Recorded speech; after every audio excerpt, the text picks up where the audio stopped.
AI 에이전트와 N8N과 관련해서 궁금하신 점을 물어보세요. 자, 초보자가 왜 AI 에이전트와 NADN을 활용해야 되나요? 초보자가 AI 에이전트와 N8을 활용해야 하는 이유는 여러 가지가 있습니다. 첫째, N8은 코드 없이도 자동화 작업을 만들 수 있는 플랫폼이라 프로그래밍 경험이 없어도 쉽게 사용할 수 있습니다. 추가로 궁금한 점이 있으신가요? 자, 방금 여러분이 들으신 대화는 저와 저 목소리를 그대로 카피한 AI 에이전트와의 서로 간의 대화였습니다. 이 보이스 AI 에이전트가 제 목소리를 그대로 카피한 것도 물론 놀라웠지만 유저가 물어본 질문에 대해서 데이터를 참고해서 대답을 하는 이 보이스 AI 에이전트를 오늘 같이 만들어 볼 건데요. 총 두 가지 파트가 있습니다. 첫 번째 파트는 이 자동화 구조를 만드는 파트고요. 두 번째 파트는 저희의 목소리를 똑같이 카피하는 AI 에이전트를 만들어서 여기에 붙여보도록 하겠습니다. 자, 그리고 오늘 영상을 보시는 모든 분들께 NADN과 AI 에이전트를 공부하기 편하게 비기너 클래스 전자책을 무료로 배포해드리려고 합니다. AI 에이전트를 처음 접하시는 분들께 꼭 필요한 개념들을 넣어놨기 때문에 초보자분들께 큰 도움이 되실 겁니다. 자, 그러면 바로 시작해보도록 하겠습니다. 자, 우선 첫 번째 파트인데요. NADN을 들어와서 프로젝트를 새로 생성해 줍니다. 지금까지 제 채널에서 NADN 영상을 보셨을 거라고 생각하고 진행을 하도록 하겠습니다. 가장 첫 번째 넣어줘야 되는 건 당연히 트리거죠. 우측 상단의 플러스 버튼을 눌러서 트리거를 선택을 해줍니다. 자, 여기서 저희가 오늘 선택한 트리거는 바로 이 웹훅 트리거인데요. 간단하게 말하면 이 NADN 프로젝트가 있고 외부에서 신호를 보내주는 겁니다. 그러면 이 신호를 받은 자동화 프로세스가 진행이 되고요. 어떤 신호를 받느냐에 따라서 그 동작이 조금 다른데 그것도 제가 오늘 설명을 드리려고 합니다. 자, 이렇게 웹북 노드를 들어오시면 설정이 보이는데요. 여러분 테스트 URL을 선택할 수도 있고요. 이 프로덕션 URL을 선택할 수도 있습니다. 여러분이 실제로 자동화를 액티브하기 전까지는 이 테스트 URL을 사용하시면 되고요. HTTP 메소드는 여러분이 어떤 방식으로 이 웹훅을 사용할 거냐를 설정해 주는 곳인데 기본적으로는 get이 되어 있을 겁니다. 이 get 방식은 여러분이 신호만 받을 수 있는 거고요. 저희가 오늘 사용할 방식은 이 포스트입니다. 이 포스트의 장점은 여러분이 신호만 받는 것이 아니라 메시지도 같이 받을 수 있어서 우선 여기까지만 설정해 주시면 됩니다. 그리고 그 다음에 추가할 노드는 AI 에이전트입니다. 자, 원래는 기본적으로 챗 트리거 노드에 반응하게 되어 있는데요. 저희는 오늘 챗 트리거가 아니라 웹훅 트리거이기 때문에 요걸 안 쓰고요. 요 밑에 있는 define below를 쓸 겁니다. 그리고 값에는 JSON body question을 줬는데 저희가 나중에 웹훅을 통해서 question이라는 메시지를 받고 그걸 활용해서 이 AI 에이전트를 실행을 할 겁니다. 그래서 지금 여러분한테는 보이진 않겠지만 이따가 세팅이 끝나고 나면은 여기 body라는 곳 밑에 question이 나올 건데요. 이 값을 이렇게 드래그 해주면 이 프롬프트에 정상적으로 들어가 줍니다. 그리고 시스템 메시지를 추가를 해줬는데요. 시스템 메시지에는 데이터베이스를 참고해서 대답을 해라 라고 적어줬고요. 자, 뒤로 가줍니다. 자, 그럼 당연하게도 AI 에이전트를 활용하기 위해서는 챗 모델을 연결을 해줘야겠죠. 이 모델 같은 경우는 저는 GPT-4로 미니를 연결을 해줬습니다. 이거 역시 제가 지난번 영상에서 다뤘기 때문에 넘어가도록 하겠습니다. 자, 여기서 조금 다른데요. 저희가 기존에는 메모리를 선택을 해서 메모리를 추가를 해주고 그 지난 과거 데이터를 바탕으로 대답을 해줬습니다. 자, 근데 오늘 저희가 쓸 거는 메모리가 아니라 벡터 데이터베이스인데요. 이게 쉽게 말하면 AI 에이전트한테 참고할 수 있는 뇌를 달아주는 겁니다. 그래서 뇌에다가 여러 가지 정보를 저장을 시켜주고요. AI 에이전트가 필요할 때마다 뇌에 있는 정보를 꺼내서 대답을 해주는 이런 형태의 AI 에이전트를 만들 겁니다.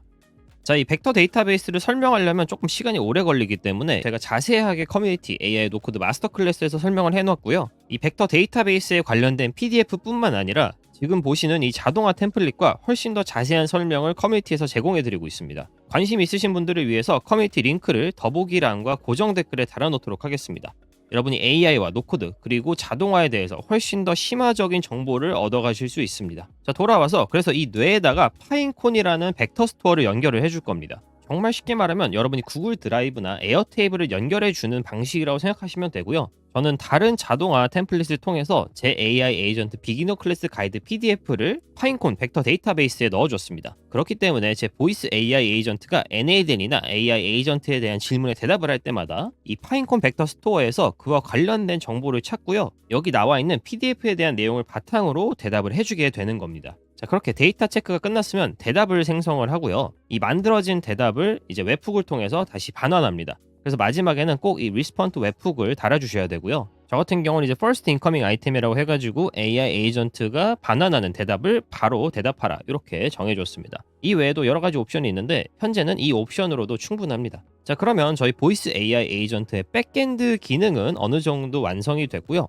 보이스 AI 에이전트와 직접적으로 소통하기 위해서 11랩스를 가주도록 할 겁니다. 아까 여러분이 들으셔서 아시겠지만 그 인공지능이 제 목소리를 그대로 카피했단 말이죠. 이 기능을 사용하기 위해서는 클론 유얼 보이스를 들어가 주시면 됩니다. 자, 그러면 옵션들이 보이는데 여러분이 선택해 주셔야 되는 건 여기 나와 있는 프로페셔널 보이스 클론입니다. 여러분의 음성이 녹음된 데이터가 최소 30분 필요하고요. 제가 추천드리는 거는 3시간입니다. 3시간의 음성 데이터를 넣었을 때 여러분의 목소리와 스타일을 그대로 카피해 줍니다. 자, 바로 보여드리도록 하겠습니다. 자, 클릭을 하면 설명이 나오는데 여러분의 목소리 같은 경우는 2시간에서 6시간 업로드하는 게 가장 좋은 결과를 갖고 온다고 하고요. 단순하게 녹음하는 것이 아니라 이제 좀 좋은 장비를 가지고 녹음을 하는 걸 추천하고 있습니다. 이 밑에 나와 있는 설명들이 전부 녹음을 좀 프로페셔널하게 해라라는 설명이고요.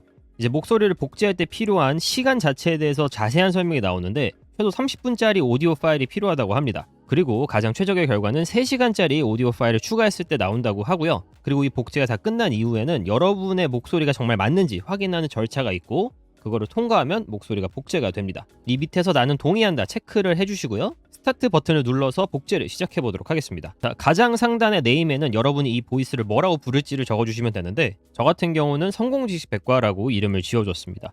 그리고 저희가 한글을 복제할 거기 때문에 여기 영어가 아니라 이거를 클릭하셔서 한국어를 찾아줍니다.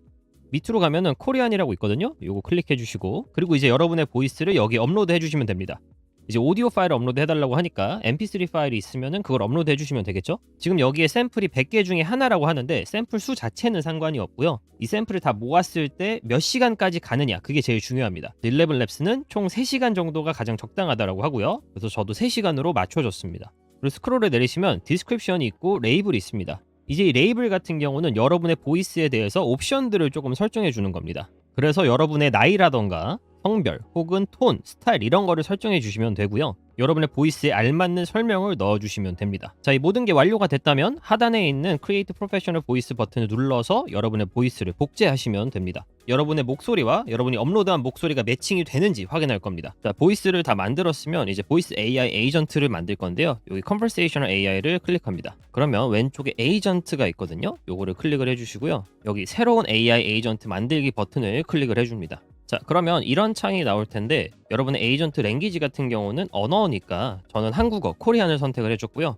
여기 나와 있는 first message는 AI 에이전트가 고객한테 응답을 했을 때 가장 먼저 어떤 말을 해줄지를 설정하는 구간입니다. 그래서 저는 AI 에이전트와 NADN과 관련해서 궁금하신 점을 물어보세요 라고 메시지를 적어줬고요. 시스템 프롬프트 같은 경우는 간단합니다. 여러분의 보이스 AI 에이전트가 어떤 역할을 해줄지 그리고 이해하고 있는 컨텍스트가 뭔지 여기에 적어주시면 되고 저 같은 경우는 AI 에이전트와 NADN을 초보자에게 쉽게 설명해주는 보이스 AI 에이전트다. 그래서 설명을 할 때는 간략하고 쉽게 설명해라 라는 식으로 시스템 프롬프트를 적어줬습니다. 여기 LLM 같은 경우는 되게 많은 옵션이 있는데 여러분이 빠르게 응답하는 게 중요한지 혹은 더 세밀하고 디테일하게 설명하는 게 중요한지를 생각해서 모델을 고르시면 됩니다. 저는 GPT-4로 미니를 선택을 해줬고요. 이걸 선택한 이유는 저희가 나중에 툴이라는 걸 쓸 건데 이 툴을 쓸 수 있으면서도 빠른 LLM 같은 경우 가장 최고의 선택이 GPT-4로 미니였기 때문에 선택을 해줬습니다. 여기 템퍼처 값은 여러분이 우측으로 가면 갈수록 훨씬 더 창의성 있게 대답을 해주는데요.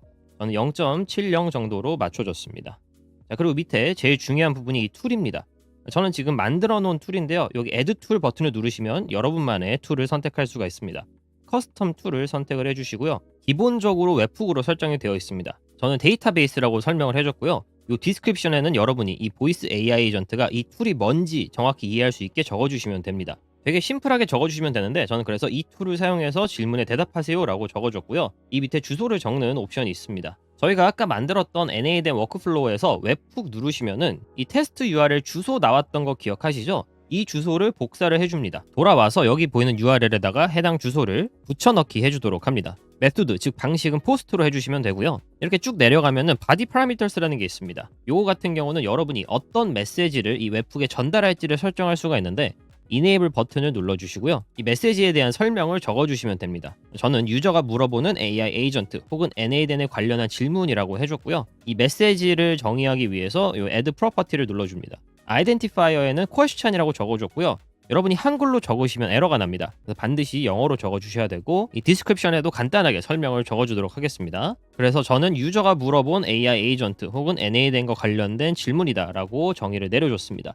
이게 끝나면은 세이브 체인지 눌러주시고요. 저장을 한 번 더 눌러줍니다. 자, 올라가셔서 이제 보이스를 설정을 해야겠죠? 이 보이스 탭을 눌러줍니다. 그러면 이 보이스에서 여러 가지 모델들이 있지만 방금 여러분이 만드신 해당 보이스를 선택할 수가 있습니다. 이 보이스 선택해 주시고요. 이제 하단에 내려가시면 여러분의 보이스를 얼마나 안정적이게 만들지, 얼마나 빠르게 만들지, 얼마나 비슷하게 만들지를 설정할 수가 있습니다.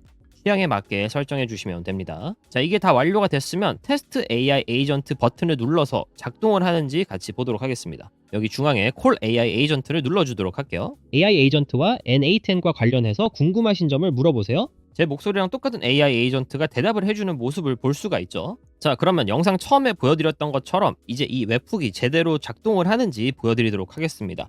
여기 테스트 워크플로우를 눌러주셔서 이 웹훅이 데이터를 받을 수 있도록 준비 상태로 만들어 주시고요. 11labs를 돌아와서 AI 에이전트와 연결을 해보도록 하겠습니다. AI 에이전트와 N810과 관련해서 궁금하신 점을 물어보세요. AI 에이전트에서 벡터 데이터베이스는 왜 필요한가요? 의미 기반 검색이 가능하므로 단순한 키워드 검색을 넘어 더 유용한 정보에 접근할 수 있게 됩니다. 이렇게 벡터 데이터베이스는 데이터를 자동화하여 관리하는 데도 큰 도움이 됩니다. 그래, 고마워. 자, 방금 보신 것처럼 이렇게 자동화 워크플로우가 돌아가면서 데이터를 참고를 하고요. 그 대답을 전달을 해줘서 저희가 AI 에이전트를 통해서 대답을 얻을 수가 있었습니다. 이렇게 만든 보이스 AI 에이전트를 여러분의 웹사이트에 만들어서 훨씬 더 간편한 CS를 할 수도 있고요. 혹은 랜딩 페이지에 넣어서 마케팅 효율을 증가시킬 수도 있습니다. 네, 오늘 이렇게 11labs의 보이스 AI 에이전트와 NA된 AI 에이전트 자동화 워크플로우를 통합시켜서 보이스 AI 에이전트에 대해서 알아봤는데요. 오늘 배우신 내용은 어떻게 보면 기초입니다. 이걸 더 응용해서 무궁무진하게 활용할 방법이 참 많고요. 그런 내용들을 앞으로 제 커뮤니티와 유튜브에서 많이 알려드리도록 하겠습니다. 네, 오늘 영상은 여기까지고요. 영상이 도움이 되셨다면 좋아요와 구독 그리고 알림 설정까지 부탁드립니다. 지금까지 성공지식백과였습니다. 감사합니다.